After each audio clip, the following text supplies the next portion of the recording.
Untuk penanganan kasus ini sudah kita tetapkan 4 orang tersebut sebagai tersangka. 4 orang tadi itu ya yang anak-anaknya semua tadi itu. Anak-anaknya semua sudah kita tetapkan sebagai tersangka, dan yang mana menurut laporan dari Rumah Sakit Bayangkara 4-4 tersebut positif. Positif COVID. ya, positif. Positif COVID.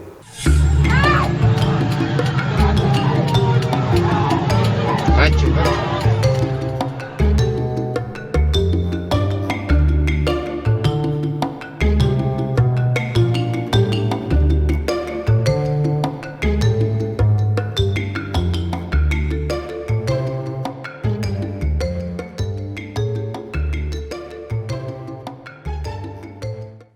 Kemudian pelibatan tokoh-tokoh agama, tokoh masyarakat,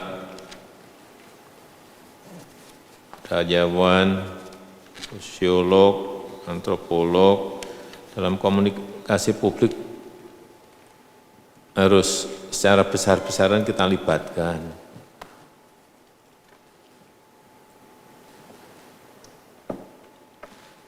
Sehingga jangan sampai terjadi lagi merebut jenazah yang jelas-jelas COVID oleh keluarga. Itu saya kira sebuah hal yang harus kita jaga tidak terjadi lagi setelah ini.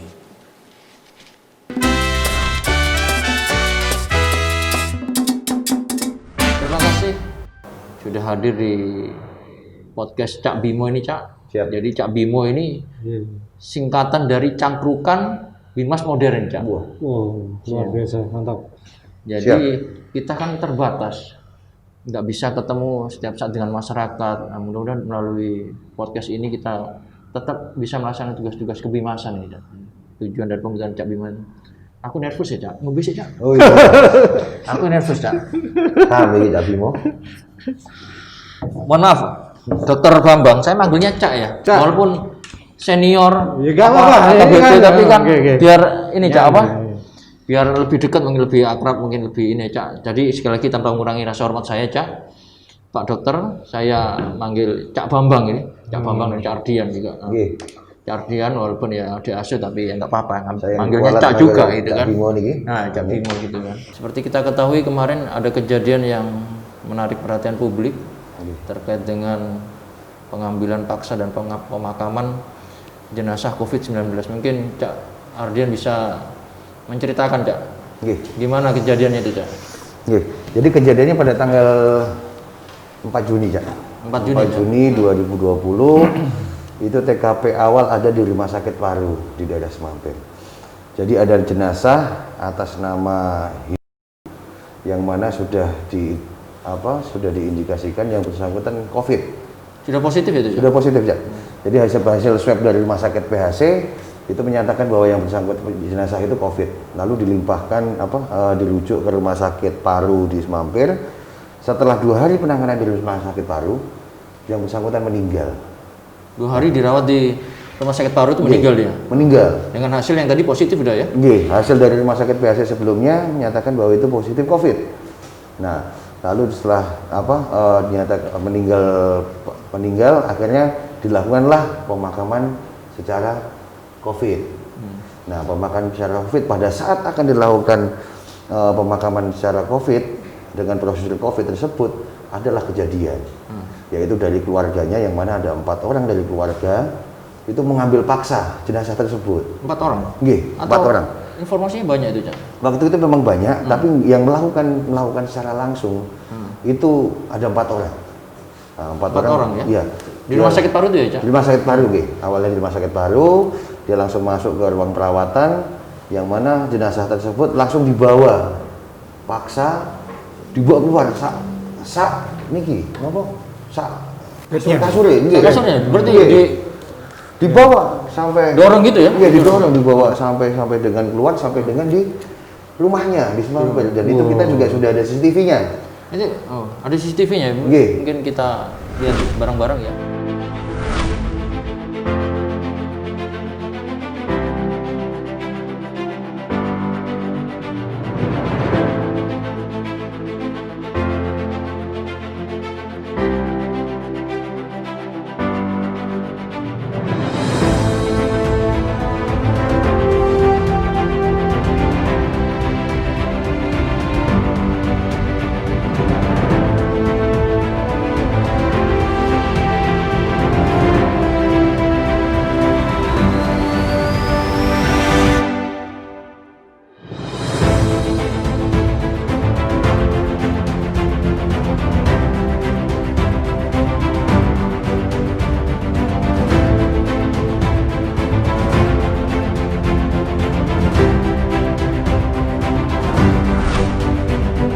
setelah sampai di Semampir, di rumahnya dilakukan Jauh rumahnya nih, Cak?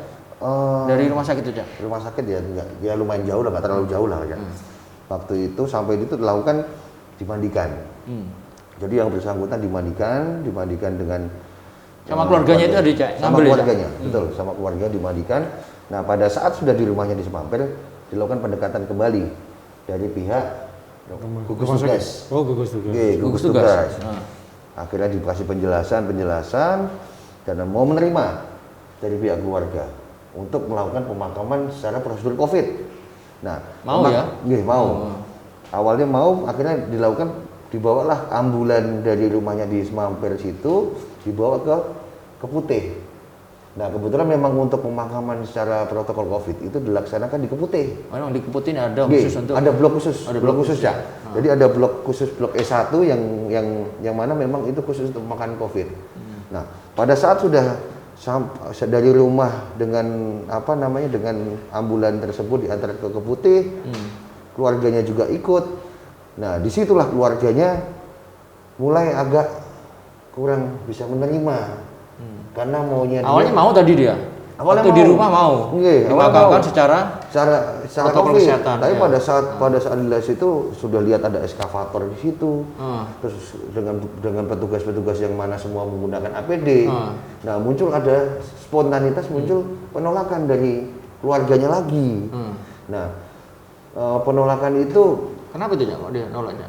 alasan dia ingin memakamkan almarhum ibunya ini secara Islam yang pertama. Oh, berarti empat-empatnya nih anak-anak semua ya? Iya, anaknya semua. Dan memang diiringi sama keluarga dan tangga-tangga yang lain, tapi aktif 4 orang ini. Nah, pada saat sudah di rumah sakit di kuburan di Keputih itu, dia melihat almarhum ini dikafanin dan juga dibungkus menggunakan plastik. Karena protokolnya memang kayak gitu ya, Pak. Iya. Nah, pada saat dia lihat, loh kok langsung dimasukkan dengan peti-petinya dan juga dibungkus dengan plastik. Nah, dari pihak keluarga spontan. Yang 4 orang ini? 4 Cak? orang. 4 orang. Wah, dia menolak untuk nggak mau. Akhirnya jenazah tersebut dari ambulan langsung diambil, Cak. Langsung diambil paksa, Cak. Langsung ditaruh di liang tapi dengan dipecah petinya. Ada videonya aja? Ada videonya aja?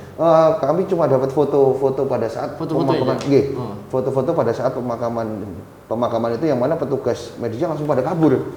Langsung pada setelah tahu dipecah, plastiknya dibuka dan dimasukkan. Semburat lah ya itu ya petugas langsung itu ya? pada buyar semua lah. Buyar kabeh langsung. Buyar kabeh, kita juga ada fotonya. Nah, setelah dimasukkan ke dalam situ, Kok nggak buyar kalau gitu ya, Cak? Hah? ya makanya itu kan cukup membahayakan, takut karena takut akan tertular juga. Setelah dibuka dan juga ada sedikit ancaman kekerasan yang mana salah satu keluarga itu sempat Salah satu tersangka ini ya? salah satu tersangka ini akan pakai tongkat itu akan memukul kepada petugas, tapi belum terjadi pemukulan. Nah, akhirnya pada petugas akhirnya minggir semua, dimakamkan sendiri dengan Pakai sama keluarga. tongkat ya? Pakai tongkat? Ada Tongkat kayu, apa itu ya? udah Kayu, baik. BB-nya sudah kita amankan. Baik. Nah, dipaksa ditaruh di liang lahat, dia baru memerintahkan eskavator. Mana eskavator? Cepat, langsung diuruk. Oh, tapi tetap dia nggak nguruk sendiri? Enggak, dia minta eskavator itu langsung segera untuk karena nggak bawa peralatan mereka. Tapi dibuka tadi ya? Nggih. Petinya dipecah? Petinya dirusak, Terus plastiknya dilepas. plastiknya dibuka, Nggih, langsung tinggal kain kafan aja ya? Kain kafan dimasukkan. 4 orang itu? 4 orang itu. Masyarakat nggak ada? Masyarakat di situ yang tetangga-tetangganya nggak ikut aktif. Nggak ikut. Tapi cuma ada berhubung di situ. Ada sekitar 20 motor atau sekitar 40 orang. 40 orang. Nah, setelah dikuburkan, akhirnya setelah diuruk pakai tanah, mereka membubarkan sendiri. Dalam waktu 15-30 menit mereka membubarkan sendiri. Dan akhirnya petugas juga melapor ke kami atas nama Boyman, dari petugas itu melapor kepada kami untuk membuat laporan. Gitu kronologinya. Terus akhirnya sekarang penanganan untuk kasusnya, Cak? Untuk penanganan kasus ini sudah kita tetapkan 4 orang tersebut sebagai tersangka. 4 orang tadi itu ya yang anak-anaknya semua tadi itu ya? Anak-anaknya semua sudah kita tetapkan sebagai tersangka, dan yang mana menurut laporan dari Rumah Sakit Bayangkara 4-4 tersebut positif. Positif COVID. ya? Positif? Nggih, positif COVID. Enggak ada yang enggak ya? Semuanya positif ya? 4-4-nya positif COVID. Cak Bambang gimana itu, Cak Bambang? 4-4-nya Cak? Positif itu? Iya. Jadi tadi udah dijelasin ya mengenai kronologisnya ya. Jadi kalau sebelum kita ke apa namanya positifnya si anak ini tadi ya. Ya, jadi kita ada protokol untuk pemakaman. Iya. Ya, itu kita memakai dasar protokol itu dari Kemenak ya, dan fatwa MUI. Nah, jadi memang seperti itu apa yang prosedurnya memang untuk memandikan jenazah kemudian sampai kafani kemudian memasukkan ke dalam peti itu memang sudah ada protokolnya Udah diatur itu ya. Iya, ada. Secara agama juga udah ini. Jadi dari Kemenak itu. Kemenak sama jadi kita udah. acuannya Kemenak. Acuannya Kemenak. Jadi sudah yang dilakukan oleh teman-teman yang tadi melakukan apa mediasi tadi itu sudah betul. Jadi sayangnya sudah dibawa ke rumah kan tadi ya. Iya. Nah, harusnya itu dilakukan oleh petugas memandikan jenazah itu karena memang ya kita tahu apa namanya bahayanya COVID ini kan sudah terbukti gitu loh ya. Jadi jenazah itu dimandikan secara khusus kemudian dikafani itu dibungkus dengan plastik ya yang kedap air. Jadi tidak ada cairan tubuh dari jenazah itu yang akan keluar. Kemudian dimasukkan ke dalam peti dan petinya itu juga di plastik. Nah itu juga di dalam protokol itu kalau sudah dikafani dan masukkan peti itu memang sebetulnya sudah nggak boleh lagi dibuka. Tapi tadi sampaikan oleh Cak Ardian bahwa di rumah tadi udah dimandikan. Nah berarti itu kemungkinan yang ini ya. Kemungkinan di rumah sakit di rumah duka ini sudah bisa tertular itu udah tertular di situ. Jadi memang kita dari apa yang disampaikan oleh dokter-dokter ini ya penularannya kan lewat droplet, lewat cairan tubuh yang ya kemungkinan keluar dari saluran nafasnya. Apa yang terjadi ketika orang sudah meninggal itu? Apa yang akan terjadi sehingga mungkin ada cairan yang dikhawatirkan itu biar ya selama sakit kebetulan tadi sakitnya untuk riwayat dari si Indun sendiri dari alam jenazah itu dia punya riwayat penyakit paru. Nah, ya kan sakit saluran pernapasan kan itu intinya kan begitu. Artinya mungkin selama sakit itu kan batuk atau apa gitu kan ada droplet-droplet yang nempel di tubuhnya. Tapi yang jelas ketika memandikan pasti ada Ketika cairan. memandikan kan pasti dia menyentuh kan. Berapa makanya lama kan itu orang kita kan jenazah itu mengeluarkan cairan? Apakah dia langsung meninggal dia apa ini kita anu aja dari sakitnya aja kan sakitnya batuk mungkin ya. Jadi batuk ada droplet yang nempel di badannya kan bisa.